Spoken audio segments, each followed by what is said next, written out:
If I have to scoot out, she'll pick it up from there. Okay. So, Yes, hey, Mike. Mayor, related to the CIP, there's a mention in the booklet that we would need a bond election pretty soon. We're going to run out of money for some projects that are relying on bond funds in FY18. Yeah, from what I've been told, I think we're good for like 2016, 2017. So if there's a bond election, you know, it could be one in November. It's kind of unlikely.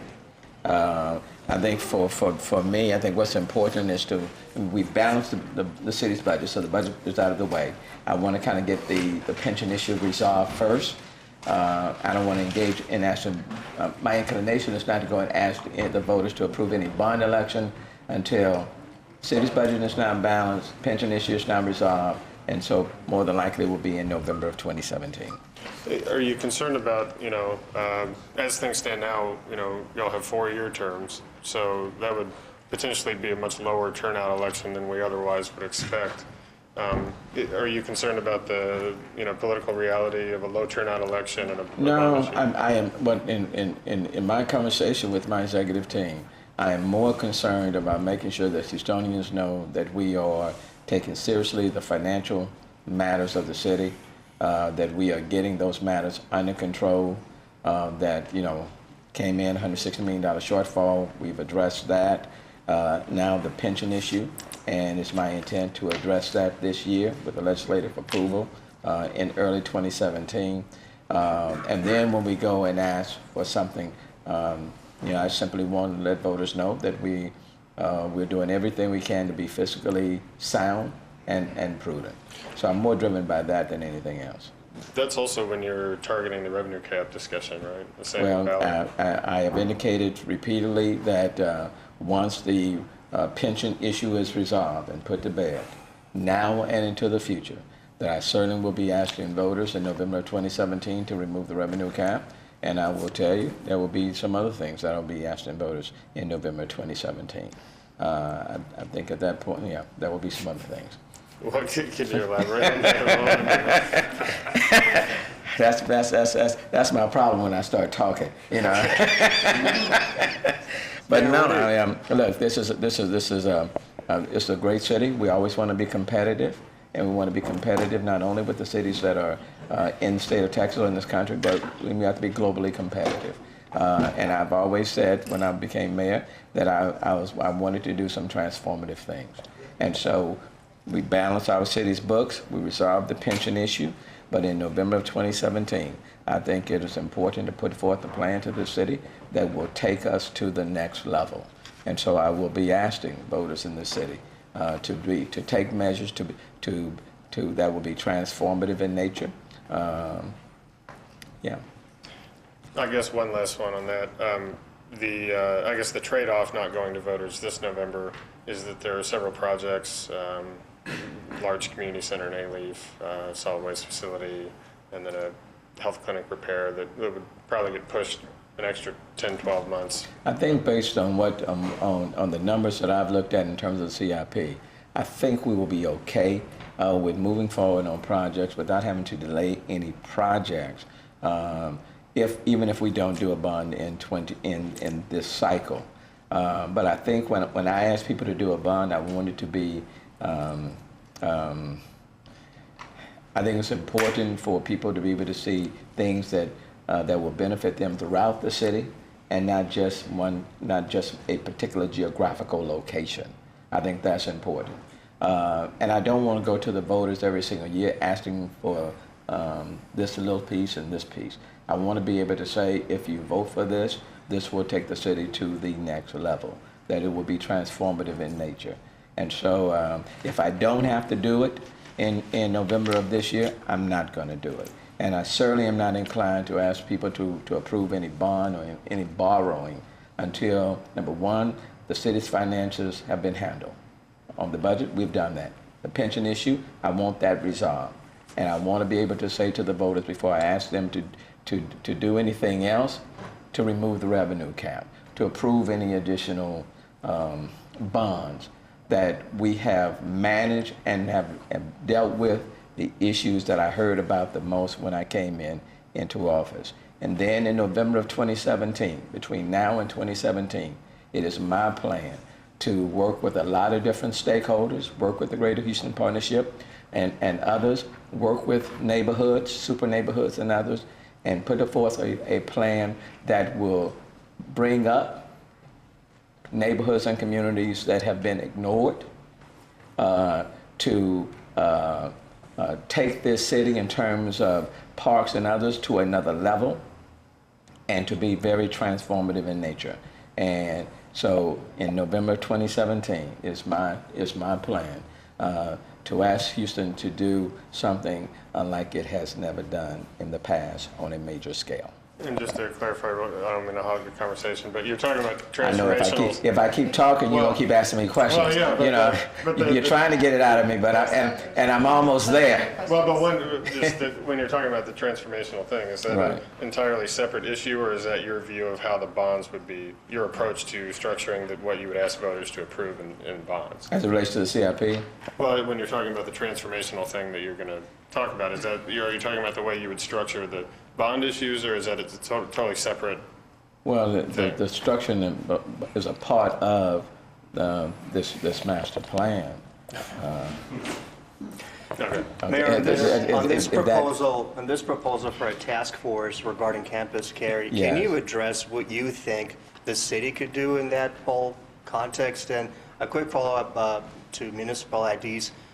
As far as you know, at least initially, how receptive do you think council could be to a measure of that type? Well, okay. Let me on the campus carry. I certainly empathize with every speaker that came before us today.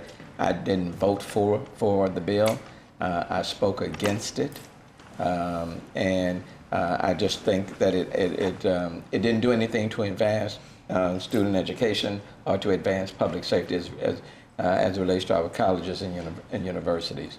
I think it is important for the city of Houston to work very closely with all of our colleges and universities in Houston to make sure that we do our part to make sure that the periphery of the campuses are safe, and to work in collaboration with the security forces on the campuses themselves.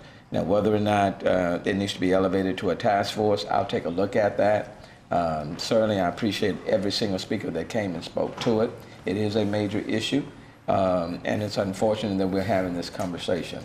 But let me visit with the college presidents and, for example, the Chancellor Couture, University of Houston, and the new president at Texas Southern, and those at Rice and some of the others. Well, Rice may be exempt from it. With our community colleges, and come up with something, whatever they think that the city needs to do. I'm certainly mindful of that, and we'll work with them. Now, with regards to the municipal ID, that's something that we're still studying and researching and taking a look at it. We certainly want, this is a diverse city, we certainly want to make sure that people have the tools they need to access city services for them and for their families. But that's still being researched, and I know other organizations are talking about pushing forward and doing something. It may be something that we can work through some nonprofit, and that the city can partner with them. We're exploring all available means. New York has municipal ID, but it's very expensive. San Francisco has one as well, and somewhat expensive. But as to how receptive council could be to something like this, do you have any? Well, we're taking a look at it, and I'm sure they're waiting on some sort of recommendation coming from me, and how we implement it. But right now it's still being researched, and nothing definitive at this point. Mayor Turner, really quickly, Yes. this is for another reporter. You had mentioned last week at our lunch the need for a major amusement park in Houston. Can you talk about why you want it, where it could fit in the city limits, and kind of what you're doing to make it happen? What's the timeline for this to become relevant? I'm a kid at heart, and the reality is that this is the fourth largest city, as we say, soon to be the third. This is the most diverse. I'm a big fan of the rodeo, livestock show and rodeo, major, but it's 3 weeks. I'm a big fan of the Rockets, Dynamos, Texans, the Astros. I'm a big fan. But when families are looking at this city to do something Monday through Sunday, 7 days a week, where do you go in this city? When Astro World went out in 2004, I believe, 2004, 2005, I mean, this is the fourth largest city, so where do families go on a day-to-day? When we talk about continue to be a major tourist attraction, when conventioneers come, and many of them come with their families. They want to know, where do you go in this city, for their kids day-to-day. I think we are missing. We don't have a major theme park or amusement center.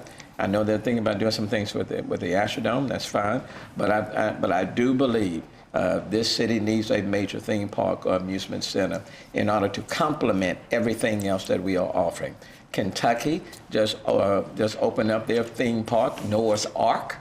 Okay, that is Kentucky. Kentucky, Houston, Texas. Noah's Ark. Okay, where is our ark? I mean, so, and I shouldn't have to paddle to Kentucky, okay? San Antonio, okay? Look what San Antonio has. And as a result, people go to them even on the weekends. Houston needs to have all of the complements, all the components to make this a destination city. But more importantly, for the 2.2 million Houstonians that are here, families need a place to go on a day-to-day basis. It doesn't have to be what others have. It can be something, let me not think. But what I am saying to those who are listening, we need a major theme park or amusement center in the city of Houston. Let me speak to your cameras. We are looking for it. We want that to happen. And before I leave as the mayor of the city of Houston, it's my hope and desire that that will take place in this city. And the microgrease. If there's nothing else on Emancipation Avenue. Yes. Where'd the idea come from? Do you envision renaming the whole? It looks like 3 miles is named Dowling Street, as best I can tell. And then is it at all related to the fact that Dowling was a Confederate major? Yeah, this is primarily driven to the fact with the huge investment that's being spent on Emancipation Park. You've got the group that's over there, the TERS and the Conservancy, and the people who are working on that project. And when you look at what's taking place at Emancipation Park, I mean, a huge investment has been made there. And we've had other companies that are looking at, for example, wanting to invest in that park as well. So that is a signature park on that event. And the question is whether or not, with that being a signature park in that third ward area, would it not be fitting then to have the street renamed to Emancipation Avenue with that signature, similar to Memorial Park, T.C. Jester Park. So it has nothing to do with anything else. It's only because of the huge investment that's being made there. It's going to be a beautiful park. There's no question that when people got news of the Emancipation Proclamation 2 years after, in 1865 on Galveston, when General Granger made the announcement, people came from Galveston, came down I-45, and it was Reverend Hayes, I think, and others who have purchased Emancipation Park, I want to say maybe for about $1,000 if my history is correct. And now when you see how it is being transformed, that will be a beautiful testament to the city, to the whole area. And so others have suggested it. And what I have said is planning, take a look at it. Let's do the public outreach on it to see how people feel about it. But it has everything to do with that being a major significant part and the revitalization of Emancipation Park. And nothing else. Mayor, what do you hope to accomplish in Washington, D.C.? What do you hope to accomplish in Washington, D.C. when you go up there? I want the White House to say yes to my request. I want $311 million of money to move the 4 or 5 projects that have been identified that can mitigate against flooding. I want the Secretary of Education, Fox, to be agreeable with the fact that we need more dollars from a multimodal point of view and to give us more flexibility. And I want Secretary Castro of HUD to recognize that Houston is doing a fantastic job and to work with us as we move to provide additional workforce and affordable housing. basically what I'm looking for from DC is to say yes to us and to this mayor and to the council members that are going along, that I've invited to go along with me. So, and number one, meeting with the congressional delegation, Congressman Kevin Brady graciously several weeks ago agreed to host me with the entire Harris County delegation, both Democrats and Republicans. I appreciate him doing that, and we all know he's the chairman of Ways and Means. So he asked. I'm certainly not going to say no, and then I've extended the invitation to several other council members to join me. Thanks. Thank you.